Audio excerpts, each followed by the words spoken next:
वीतभयः पुण्यश्रवणकीर्तनः उत्तारणः दुष्कृतिः पुण्यः 921 वीतभयः वीतविगतम म्हणजे गेलंय नाहीसं झालंय भयम भय संसारिकम संसारलक्षणम संसार रूपातलं संसाराविषयी किंवा संसारिक भय ज्याचं नाहीसं झालंय असा सर्वेश्वरत्वात सर्वोच्च ईश्वर असल्यामुळे नित्यमुक्तत्वात जो नित्यमुक्त आहे असा जो तो वीतभय हा भयरहित अद्वैतच आहे, सगळं काही तोच आहे, त्यामुळे दुसरा कोणी नाहीच की ज्यामुळे भय निर्माण होतं.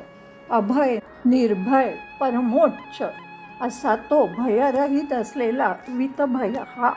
ओम वीतभयाय नमः. 922 पुण्यश्रवण कीर्तनः पुण्यम पुण्यकरम म्हणजे योग्यता पवित्र गुणवान पवित्रता उत्पन्न करतो. श्रवणम त्याच्याविषयीचं ऐकून कीर्तनम पुन्हा पुन्हा त्याचं नाव घेऊन च अस्य इति म्हणजे ज्याचं पुन्हा पुन्हा भजन कीर्तन नामस्मरण केल्यावर जो त्याच्यामध्ये पवित्रता उत्पन्न करतो पावित्र्य उत्पन्न करतो असा जो तो पुण्यश्रवण कीर्तन हा. किंवा य इदं शृणुयात नित्यम यस च अपि प्रतिकीर्तयेत म्हणजे जो हे विष्णू सहस्रनाम नित्य ऐकतो त्याला अपि परिकीर्तयेत किंवा देवाचं नाव घेतो न अशुभम त्याला जराही काहीही त्याचं अशुभ किंवा दुःख त्याला प्राप्त होत नाही.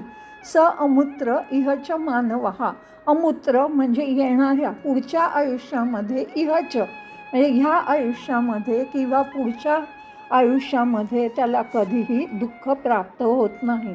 थोडक्यात पुण्यश्रवण कीर्तन म्हणजे त्याच्याबद्दल जो भक्त कायम कीर्तन करतो त्याचा महिमा गातो त्याला ह्या जन्मात आणि पुढच्याही कधीही दुःख प्राप्त होत नाही.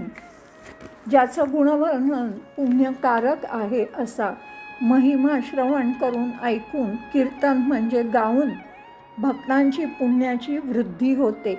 परमेश्वराचे गुण साधकांनी लक्ष देऊन ऐकले पाहिजे. नंतर त्या गुणमहिम्याचा विचार केला पाहिजे आणि ते गुणधर्म आपल्यात आणण्याचा प्रयत्न केला पाहिजे. पूर्ण समर्पित होऊन आपल्या शारीरिक क्रिया मानसिक भावना बौद्धिक विचार यामध्ये जागरूकता आणणं महत्त्वाचं आहे. प्रत्येक क्षण जर असं जगलं तर भक्ताचे जीवन सुंदर आनंदमय होऊ शकतं. असा जो तो पुण्यश्रवण कीर्तन हा. ओम पुण्यश्रवण कीर्तनाय नमः.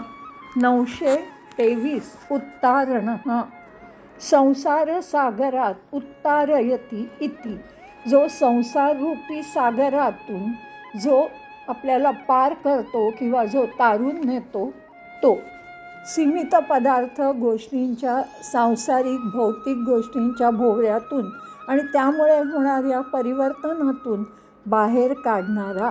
त्याच्यावर ध्यान केलं की तो चेतना स्वरूप आपल्याला प्रकाशित करून अमरत्वापर्यंत घेऊन जाऊ शकतो.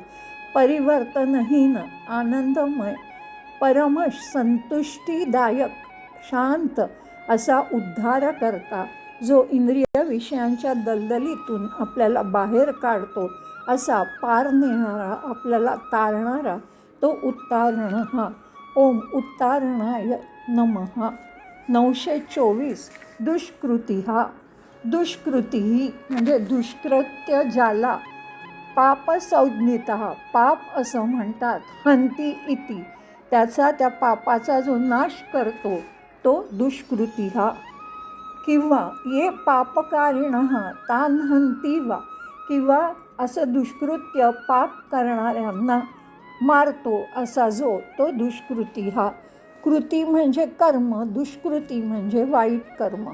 दुष्कर्मे करणाऱ्यांचा नाश करणारा कामुक इच्छा नेहमी प्रभावशाली असतात, ज्या दुष्कर्म करायला प्रवृत्त करतात.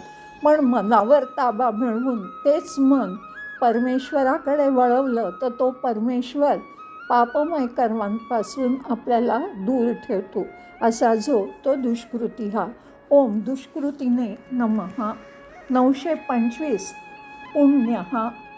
स्मरणादि कुर्वताम म्हणजे त्याचं स्मरण, मनन, चिंतन, जप जे करतात सर्वेषां त्या सर्वांचं पुण्यम करोति इति त्यांना शुभ करतो, त्यांना पवित्रता देतो, गुणवान त्यांना करतो असा जो तो पुण्य हा.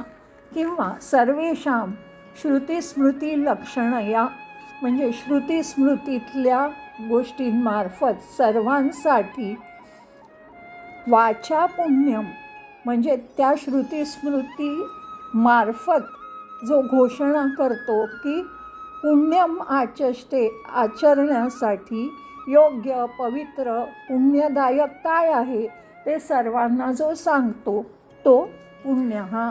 पुण्यस्वरूप अत्यंत शुद्ध जो भक्तांच्या हृदयातील वाईट वासनांचा नाश करून त्यांचं हृदय शुद्ध करतो आणि मग परमेश्वराशी योग हेच अंतिम लक्ष्य आहे हे लक्षात येऊन ते योग्य मार्गावर येण्यासाठी परमेश्वरच त्याचं मार्गदर्शन करतात. असा पुण्यस्वरूप असलेला तो पुण्य हा. ओम पुण्याय नमः.